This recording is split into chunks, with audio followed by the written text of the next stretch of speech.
will perform the installation, review, and performance testing of Bodhi Linux. Version 7 is based on Debian and Ubuntu. We begin by visiting the official website. Click on the Downloads section and see several editions: the Standard with kernel 5, the HWE with kernel 6, as well as the S76 AppPack and the 32-bit Legacy editions. We start the live. Bodhi Linux is a lightweight distribution, and its philosophy is to provide a base system for users to install whatever they wish from the repositories. We'll select the language and keyboard layout. The installer suggests updating during installation, but will decline, as well as any third-party software. The installer presents the partitioning options. We choose to erase the disk and specify the drive we want to use for installation, then set the location. Next, we enter the name, hostname, username, and password, and select the option to log in automatically. We then wait for the installation to finish. It is based on Ubuntu 22.04. No new version has been released yet, although we already have Ubuntu 24.04. After the installation completes, we restart the system. Upon the first boot, the desktop is simple but functional. Due to the kernel, it didn't recognize the Wi-Fi adapter, so we continue using Ethernet. We review the desktop, panel, and menu. The layout is neat and simple, with basic applications included. Next, we open the terminal, which is called Terminology. In my opinion, I prefer GNOME or XFCE terminal. We update and proceed to install the GNOME console.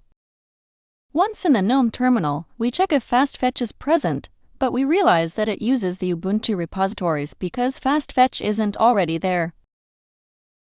We proceed to install Neofetch for system information, Sysbench for performance evaluation, and Firefox as the browser for memory testing.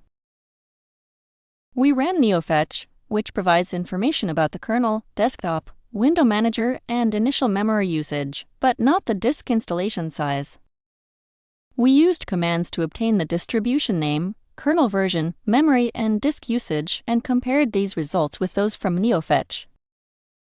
Then we test the Y2038 bug and run the system deanalyze command to measure the system's boot time, excluding the time spent by the firmware. Next, we use Sysbench for evaluation, starting with the CPU. We observe single-thread performance and then test with 5 threads using mathematical operations. We continued with thread and mutex tests to analyze the processor's concurrent load management and resource locking and efficiency, respectively. We evaluated both memory read and write operations with a sequential benchmark to measure the system's ability to handle memory operations. Afterward, we prepare the necessary files to evaluate disk input/output performance and proceed with a test to determine storage performance. We run the top command to measure memory usage by Firefox with one window open, no extensions, just to observe the initial resource consumption. Then we open a second tab and load a video, then a third tab, and finally a fourth tab, observing how memory consumption increases with each opening. We have now completed the review and evaluation of Bodhi Linux 7. Let's analyze the results observed and measured during the tests and observations. Bodhi Linux uses Ubuntu kernel version 22.04, but a more recent version can be used. It installed few packages, and its desktop environment is up to date.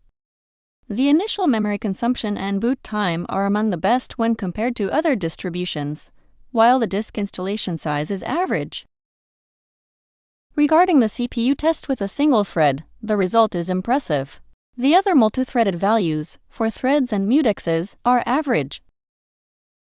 As for memory performance, it is average, but in terms of memory consumed by Firefox and disk performance, the values are also excellent. In conclusion, Bodhi Linux is an extremely efficient distribution. We hope the team releases new versions for updates, as it's a project with significant impact. That's all for now. We'll continue with performance tests of distributions.